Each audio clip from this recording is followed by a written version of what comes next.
கர்த்தருடைய பரிசுத்த நாமத்திற்கு ஸ்தோத்திரம். இன்னைக்கு நம்ம சங்கீதம் 89வது அதிகாரம் 25வது வசனத்தை தியானிக்க இருக்கிறோம். சங்கீதம் 89, 25 ஜெபத்தோட இந்த சீட்டுக்குள்ளே கடைசிக்கிறோம். ஓயே சுபமதான்பு எத்தனை பெரியது, ஆகாயம் பூமி மலை யாலிகளுக்கெல்லாம் பெரியது, ஆகாயம் பூமி மலை யாலிகளுக்கெல்லாம் பெரியது. ஓயே சுபமதான்பு அளவுள்ள ஆனந்தத்தால் அகம் நிறைந்தது, ஆண்டவர் காரியங்கள் அதிகம் சிறந்தது, அன்றாடம் காலை மலைகளிலும் துதிக்க உயர்ந்தது, துதிக்க உகந்தது, அன்றாடம் காலை மலைகளிலும் துதிக்க உயர்ந்தது, துதிக்க உகந்தது. ஓயே சுபமதான்பு சங்கட சமயங்களில் மங்கிய வாடுகிறேன், துங்கனை இறங்குமென எங்கிய வாடுகிறேன், பங்கமில்லாமல் பதிலளிப்பேன் என்றதால் பாடுகிறேன், என்றதால் பாடுகிறேன், பங்கமில்லாமல் பதிலளிப்பேன் என்றதால் பாடுகிறேன், என்றதால் பாடுகிறேன். ஓயே சுமதான்பு குறையுள்ளோ நாளும் கூடவே இருக்கின்றீர், நிறைவாம் புல் தரையில் மெதுவாய் நடத்துகிறீர், இறைவனாம் இயேசு எல்லாவற்றாலும் திருப்தியாக்குகிறீர், திருப்தியாக்குகிறீர், இறைவனாம் இயேசு எல்லாவற்றாலும் திருப்தியாக்குகிறீர், திருப்தியாக்குகிறீர். ஓயே சுபமதான்பு இருளாம் பள்ளத்தாக்கே மருகிய நடந்தாலும் அருமந்த மேய்ப்பாராய் அருகினில் இருப்பதாலும், கருணையம்மை கராம் பிரித்து கத்தரை காப்பதாலும், கத்தரை காப்பதாலும், கருணையம்மை கராம் பிடித்து கத்தரை காப்பதாலும், கத்தரை காப்பதாலும். ஓயே சுபமதான்பு தேவனுடைய வீட்டில் சித்த பாடி துதிப்பேன், எக இதயம் அதை என்றும் அதை மதிப்பேன், ஆராதிக்க கராமம் இயேசு அல்லேலூயா ஆமென், அல்லேலூயா ஆமென், ஆராதிக்க கராமம் இயேசு அல்லேலூயா ஆமென், அல்லேலூயா ஆமென். இயேசுவின் நாமத்தினாலே ஜெபங்கள் பிதாவே ஆமென். கர்த்தருடைய பரிசுத்த நாமத்திற்கு ஸ்தோத்திரம். Leela praise Lord, Balasundari praise Lord, Daniel Rajesh praise Lord, Selvi teacher praise Lord. சங்கீதம் 89வது அதிகாரம் 25வது வசனம் வாசிங்க. அவன் கையை சமுத்திரத்தின் மேலும் அவன் வலது கரத்தை ஆறின் மேலும் கால்படி வைப்பேன். சரி, இப்ப திரும்ப நான் சொல்றேன், இதை நம்ம எப்படி டிவைட் பண்ணிக்கிறோம் அப்படின்னு கேட்டா, அவர்கள் அவன், ஆமா, அவர்கள்ங்கிறத நான் உங்களுக்கு எப்படி காமிச்சேன்னா இஸ்ரேல் மக்கள் சொன்னேன். அவன் யாரு? தாவீது. ஆனா இப்ப 25வது வசனத்தை நம்ம பார்க்க போற இவன் அவன் யார் அப்படின்னு நம்முடைய ஆண்டவராகிய இயேசு கிறிஸ்து. இப்ப பிதாவாகிய தேவன் குமாரனாகிய இயேசு கிறிஸ்துவை பார்த்து ஆளும்படி வைப்பேன். இந்த ஆளும்படி வைப்பேன்ங்கிறத இங்கிலீஷ்ல ஐ வில். ஐ வில் என்னது? நான் இதை செய்ய வைப்பேன். சரி, நம்முடைய ஆண்டவராகிய இயேசு கிறிஸ்துவை குறித்து ஃபர்ஸ்ட் அவர் நம்ம எப்படி பார்க்கணும்? மேசியா. வாசிப்போமா? சங்கீதம் 2வது அதிகாரம் 6வது வசனம். நான் என்னுடைய பரிசுத்த நீதிலும் பண்ணி வைத்தேன். I will. ஐ வில் என்ன அர்த்தம்? என்னால் செய்யக்கூடிய ஒரு காரியம். நான் ஒரு ரவுண்ட்ஸ் எடுக்கும்படி மொபைல் பேசி பார்க்கணும், அதுக்கு நான் எதுவும் செய்ய முடியாது. முடியுமா? முடியாது. எனக்குன்னா லிமிட்டேஷன்ஸ் இருக்கு. ஆனால் செய்கிறேன். அடுத்து பாருங்க, 7வது வசனத்துல ஜெனிபித்தேன். கொடுப்பேன். இதெல்லாமே ஆண்டவராகிய பிதாவாகிய தேவனுக்கு குமாரனாகிய இயேசு கிறிஸ்து செய்யக்கூடிய ஒரு காரியம். சரி, இதுதான். இதை நீங்க புரிந்து கொண்டா தான் நமக்கு புரியும். 6ங்கிற ஒரு காரியத்துல அவரால் இதை செய்யறதுக்கு விசேஷமான ஒரு வசனத்தை நான் காட்டப்படும். ஸ்பெஷல் வசனம் எடுத்துக்கோமா. ஆபகம் பக்கம் 1086 1086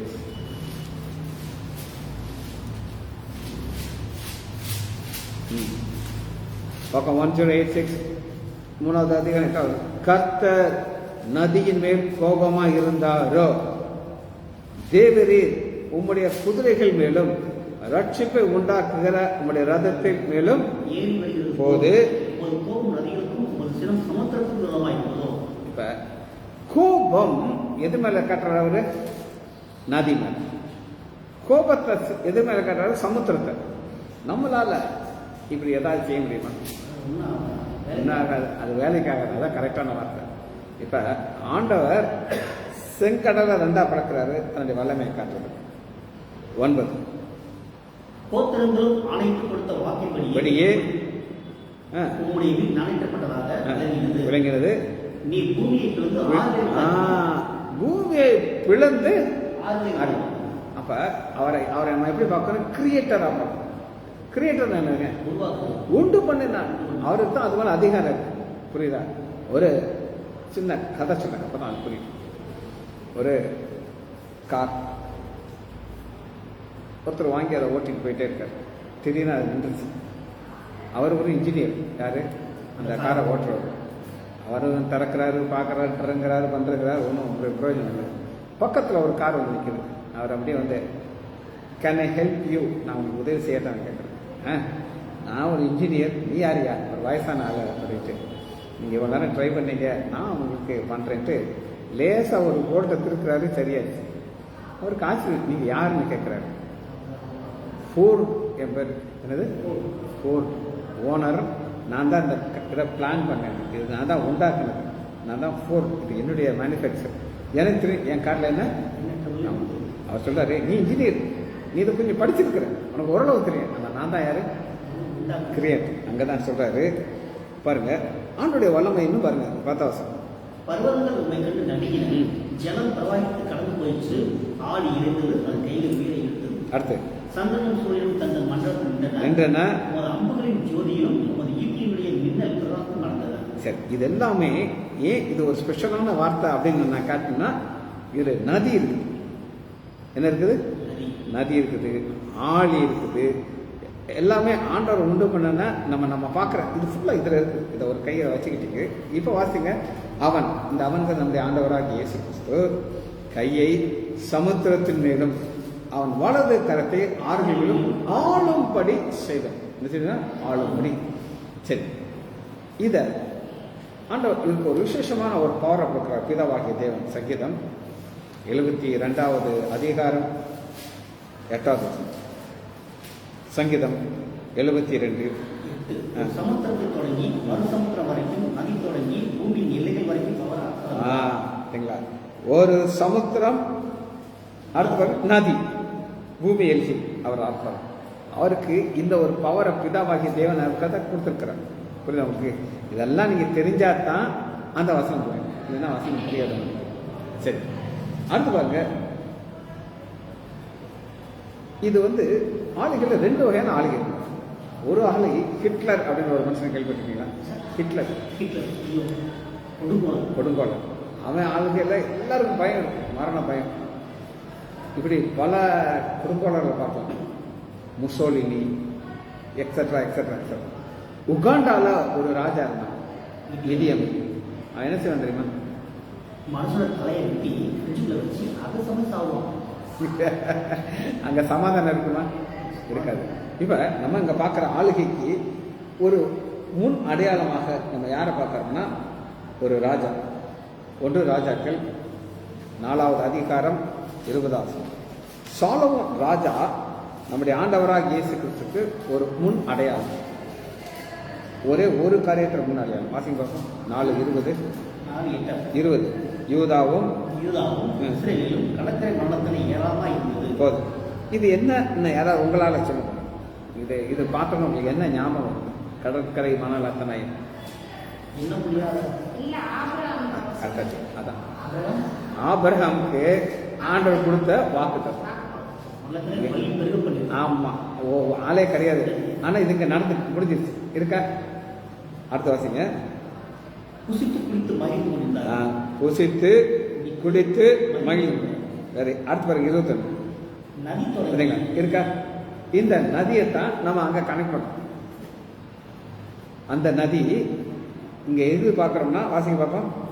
நதி தொடங்கி பெலிஸ்தர் தேசவழியா எகிப்தின் எல்லை மட்டும் இருக்கிற சகல ராஜ்யங்களையும் சாலமோன் ஆண்டு கொண்டிருந்தான். அவர்கள் சாலமோனுக்கு காணிக்கைகளை கொண்டு வந்து அவன் உயிரிழந்த நாளெல்லாம் அவனை சேமித்தார்கள். இதுதான் முன் அடையாளம். முன் அடையாளம் நமக்கு புரியுதா? இயேசு கிறிஸ்து வாழ்க்கையில நமக்கு சமாதானம் கொடுக்குறான்னா அன்னைக்கு அப்படிப்பட்ட ஒரு ஆசிரியத்தை கொடுத்தார். சரி, 25வது வசனத்துல வாசிங்க பார்ப்போம்.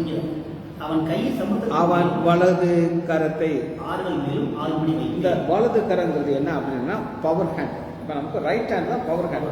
இப்போ இந்த கையில் ஏதாவது ஒரு டிஃபெக்ட் வந்துச்சுன்னா நம்மளால ஒரு வேலை செய்யறது கஷ்டப்படும். சரியா? ஒரு கஷ்டப்பட்டு தான் வேலை செய்யணும். ஆனால் பிதாவாகிய தேவன் குமாரனுடைய கரத்தை எப்படி பார்க்குறாரு அப்படின்னு கேட்டிங்கன்னா ஏசாயா 53வது அதிகாரம் முதல் வசனம். ஏசாயா 53 எங்கள் மூலமாய் கேள்விப்பட்டு விசுவாசிக்கிறவன் யார்? கர்த்தருடைய புயம். அப்ப பிதாவாகிய தேவனுடைய புயங்கிறது எப்படி வருதுன்னா குமாரனாக இயேசு கிறிஸ்து மூலமாக வெளிப்படுது. அதுல இது புயங்கிறது காமன் வரும். ஆனா வலது கரங்கிறது அதுல என்ன ஸ்பெஷாலிட்டி இருக்கு அப்படின்னு கேட்டீங்கன்னா சங்கீதம் 45வது அதிகாரம். இந்த சங்கீதம் 45வது அதிகாரம். நான் உங்களுக்கு 2 அதிகாரத்தை காமிச்சேன். சங்கீதம் 2 காமிச்சேன்னா சங்கீதம் 2 என்ன அப்படின்னு கேட்டீங்கன்னா மேசியா. சங்கீதம் 45 மேசியா தான். சரியா? 4 வாசம். சத்தியத்தின் நிமித்தம் நீதியுடன் கூடிய சாந்தத்தின் நிமித்தம் உமது மகத்துவத்திலே ஜெயமாக ஏறி வாரும் உமது வலது கரம். இந்த வலது கரத்தை நம்ம பார்க்க போகிறோம். வலது கரம் என்னது? Power hand, right hand. இது பயங்கரமான காரியத்தை எப்படி செய்தது அப்படின்னு கேட்டீங்கன்னா மார்க்கு 4வது அதிகாரம் 37. மார்க்கு 4:37. பலத்த சுழல் காற்று உண்டாகி என்ன காற்று? சுழல் காற்று என்ன செய்யும்? அது பயங்கரம்னா இன்னும் ஸ்பீட்ல சுத்தம். புரியுதா? தூக்கி ஆகுது. வாசி. படகு நிரம்பத்தக்கதாக மலைகள் அதன் மேல் மோதி நிரம்பத்தக்கதாக என்ன அர்த்தம்? நிரம்புறாப்புல இருக்கும். ஆனா நிரம்ப வலை கிளியராப்ப இருக்கும், கிளியாது. புரியுதா? அதான் அங்க இருக்கனால அந்த ஆண்டவர் அனுமதிக்க மாட்டார். வாசிங்க. கப்பலின் பின்னணியத்தில் அவர் தலையை வைத்து நித்திரையாய் இருந்தார். அவர்கள் அவரை எழுப்பி உதவரே நாங்கள் மடிந்து போயிருந்த உங்களுக்கு கவலை இல்லையா என்றார். இவங்களுக்கு கூறலாம் அந்த வார்த்தையை சொல்றாங்க. மடிந்து போனா யாரும் சேர்ந்தாங்க? அவரும் சேர்ந்தாங்க. அப்படிதான் விடுவாரா? அப்ப இப்படி கவலை இல்லையா, நீ நல்லா தூங்குறியா அப்படின்னு சொல்லி இப்ப நிறைய நேரம் இந்த வாத்தியார் சொல்லுவாங்க, இல்ல அப்பா சொல்லுவார், என்ன தூங்கிட்டே இருக்க நீ பாசா வேலை அப்படின்னு சொல்லி. அடுத்த வாசிங்க. அவர் எழுந்து அதட்டி கடலை பார். அப்படி வல்லமை நதியில இருக்குது, கடல்ல இருக்கு. வாசி. இறையா அமைதியாக இருந்தார். அப்பொழுது காற்று நின்று போய் மிகுந்த அமைதி ஆயிடுச்சு. அடுத்து அவர் அவரை நோக்கி ஏன் உங்கள் விசுவாசம் இல்லாமல் போயிடுச்சு என்றார். அவர் மிகவும் பயந்து யாரோ காற்று கலைந்து வந்து கீழ்ப்படுகிறது. சரி, அவர் பயங்கரமான காரியம் செய்யறான்னு சொல்லி நம்ம வாசிச்சோம். வளர்த்துக்கிறது இந்த பயங்கரத்துல இந்த 2 வசனம். 40வது வசனத்துல ஒரு பயம் இருக்கு. இது என்ன பயம் அப்படின்னு கேட்டீங்கன்னா சூழ்நிலையை பார்த்து வருகிற பயம். இப்ப சுழல் காற்று வரலன்னு அந்த பயம் வந்திருக்குமா? வந்திருக்காது. ஆனா இது எதனால வருது? சூழ்நிலை. அடுத்த வசனம் பாருங்க. அவர் மிகவும் பயந்து. இது என்ன பயம் சொல்லுங்க? இயேசுவை பார்த்து வர்ற பயம். இவர் யாரோ? புரியுதா? ரெண்டு வித்தியாசம். பார்த்து பயந்தாங்க, அவங்க இவரை பார்த்து பயந்தாங்க. அதனால தான் நம்ம பார்த்தோம், வலது கரம் பவர் ஹேண்ட் என்ன செய்யும்னா இந்த பயங்கரமான காரியத்தை அது செய்யும். சரியா? இப்போ கடலை பார்த்தாச்சு, அடுத்து எதை பார்க்கணும்? நதி. நதியை பார்ப்போமா? சங்கீதம் 110வது அதிகாரம் 110வது அதிகாரம் 7வது வசனம். வழியிலே அவர் நதியில் குடிப்பார், நதியில் குடிப்பார், ஆகையால் அவர் தம் தலையிலே இருப்பார். இந்த வசனம் பயங்கரமான கருகலான வசனம். நான் எத்தனையோ ஊழியக்காரங்க இதை கேட்டிருக்கேன். அவங்க நிறைய பேர் கதை விடுவாங்க, ஒரு சிலர் ஸ்ட்ராங்காக சொல்லுங்க, எனக்கு அர்த்தம் தெரியாது. என்னது நீங்கள் என்னை விட்டுருங்க அப்படின்வாங்க. ஏதான் கரெக்ட், ஏன்னா எல்லாருக்கும் எல்லாம் தெரியாது. எஸ், சரியா? இந்த 110வது சங்கீதத்தில் நம்முடைய ஆண்டவர் எப்படி பார்க்கலாம் அப்படின்னு கேட்டீங்கன்னா, 4வது, நீர் மெல்கிதேசுவின் முறைமையின்படி என்றென்றைக்கும் ஆசாரியராக, என்றென்றைக்கும் ஆசாரியர் இருக்கிறதுங்கிறத நீங்க எங்க பார்க்கலாம் அப்படின்னு கேட்டீங்கன்னா, ஏசாயா 7வது அதிகாரம் 17வது 7:17 அதே வசனத்தை பக்கம் 303 303 பாப்பா என்னடி 7:17. ஆமா, எப்ராயிம் யூதாயின் பக்கம் 303 பாப்பா 303 வாசி. எப்ராயிம் யூதாயின் 7:17 நீர் மெல்கிதேசுவின் முறைமையின்படி என்றென்றைக்கும் எபிரேயர் ஹீப்ரு பின்னாடி வாங்க. எபிரேயர் 7:17 நீர் மெல்கிதேசுவின் முறைமையின்படி என்றென்றைக்கும் ஆசாரியா இருக்காரா? அந்த ஆசாரியா இருக்கிறாருன்னு சொல்லி நம்ம இங்க பார்க்கிறோம். இதுதான் இந்த வசனம் சொல்ல திறவுகோல், 110வது அதிகாரத்தினுடைய திறவுகோல். இது நதியில தலை இருக்கிறார் அப்படின்னு.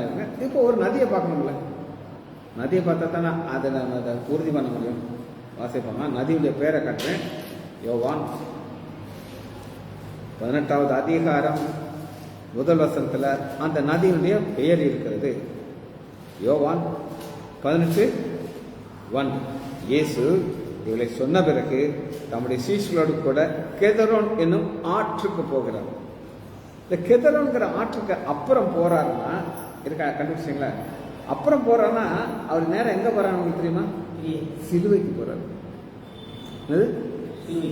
சிலுவைக்கு அப்புறம் என்ன நடக்குது? உயிர் தள்ளு. அதனாலதான் இந்த வசனம் என்ன சொல்றதுன்னு கேட்டீங்கன்னா, சங்கீதம் 110:7 வழியிலே, எந்த வழியிலே? ஒரு நதியின் வழியே போறாரு. அந்த நதிக்கு பேரு கித்ரோன் நதி. நதியிலே குடிப்பார். குடிக்கிறதுனா என்ன? இதெல்லாம் கொஞ்சம் கருகலான காரியம், நீங்க எழுதி வச்சுக்கிடணும், அப்புறம் அதை தியானிச்சு வந்துடணும். குடிக்கிறதுனா ஒரு பாடு. குடிக்கிறதுனா பாடு, வெளிப்படுத்துதல்.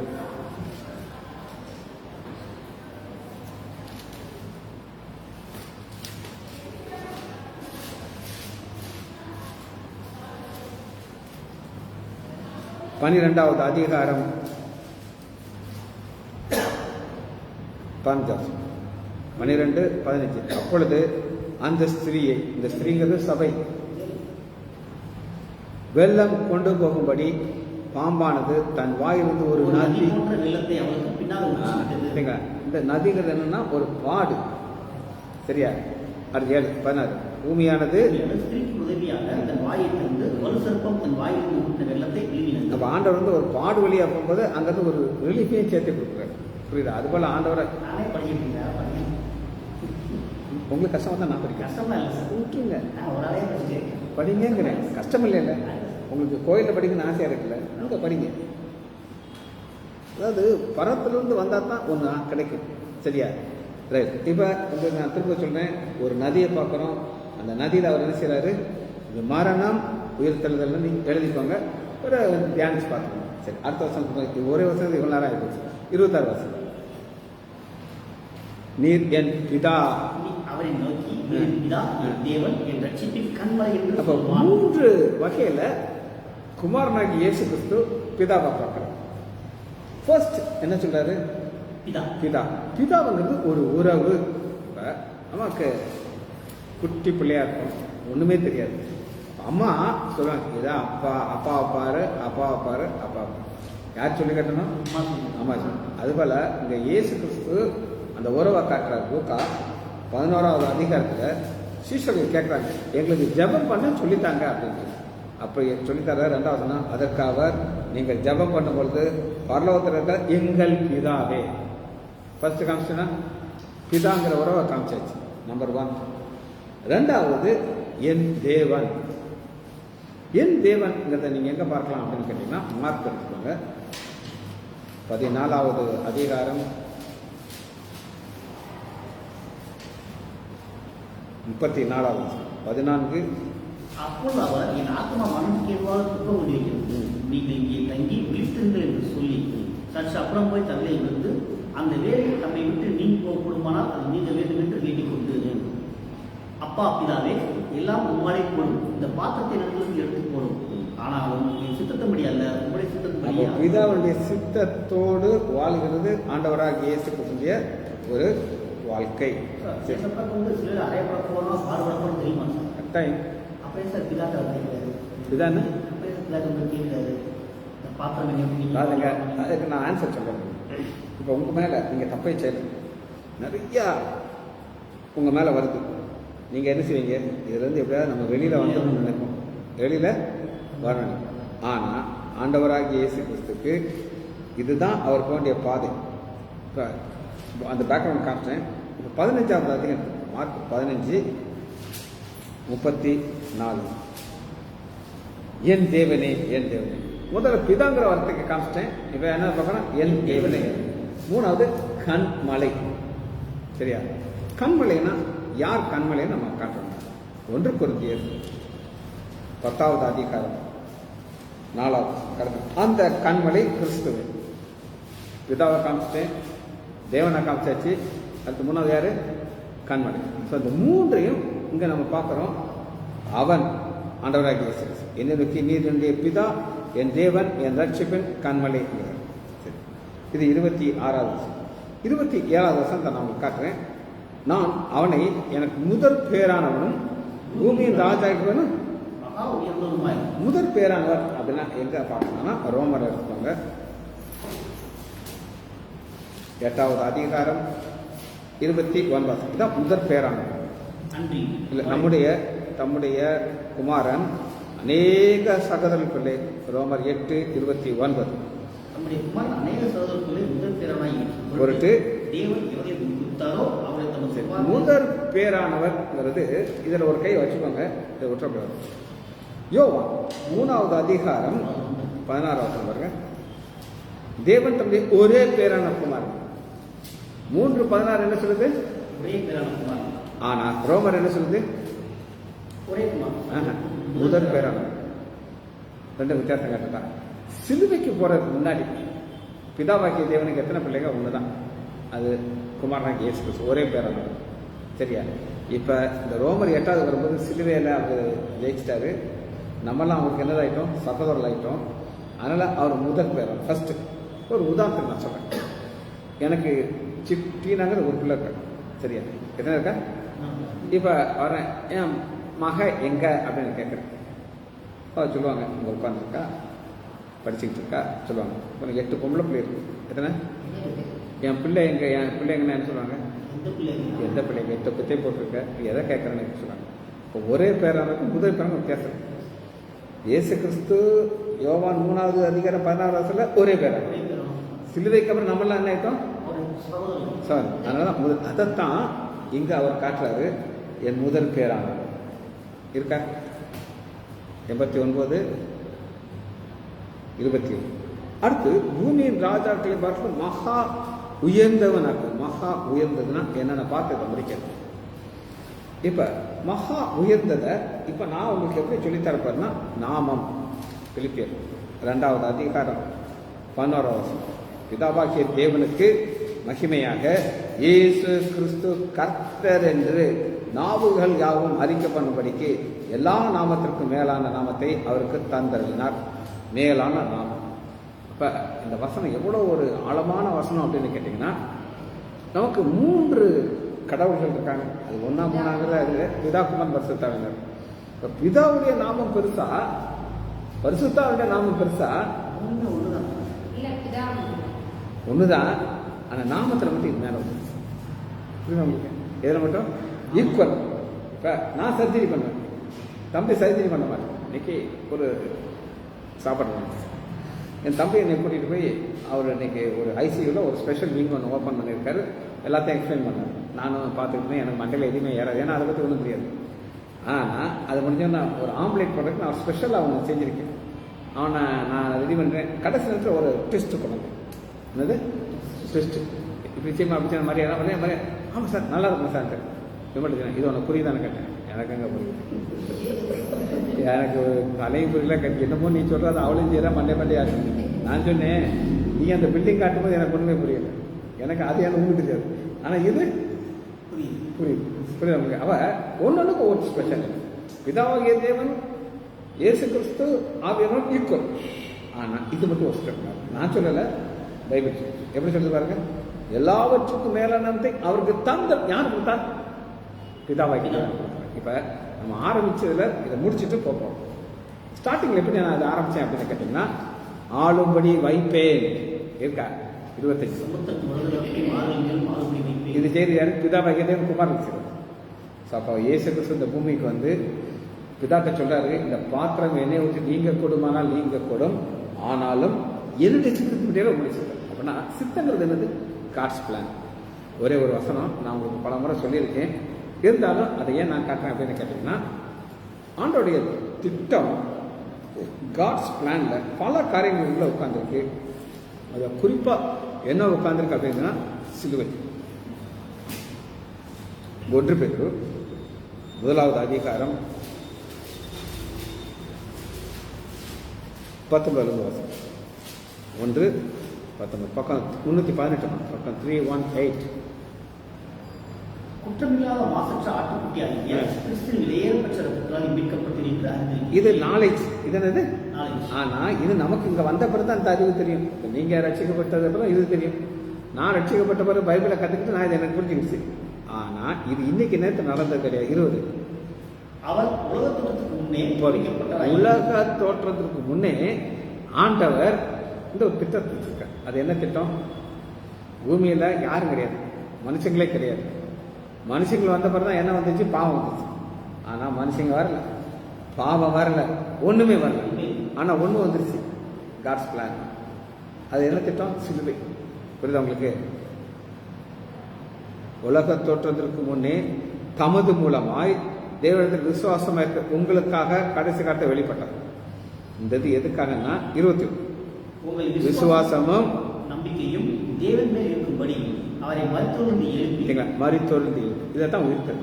இதுதான் அது நதியில போறாரு, அவர் தலையை எடுக்கிறார். தலை எங்க எடுக்கிறாரு? நதியில. அது மரணம், உயிர்த்தது. ஜெபிச்சு முடிப்போமா? மகா இரக்கமும் கருமையுள்ள பிதாவே, துதிக்கிறேன் ஐயா. அவன் என்கிற காரியத்திலே எங்கள் ஆண்டவராகிய இயேசு கிறிஸ்துவை நாங்கள் காண தூய ஆவியானவருக்கு நன்மை வராததுக்காக நன்றி பேசுகிறேன். பிள்ளைகள் ஒவ்வொருவரையும் ஆண்டவராகிய இயேசு கிறிஸ்துவின் நாமத்தினாலே ஆசீர்வதிக்கிறேன். இயேசுவின் நாமத்தினால் ஜெபங்கள் பிதாவே. ஆமேன், ஆமேன், ஆமேன்.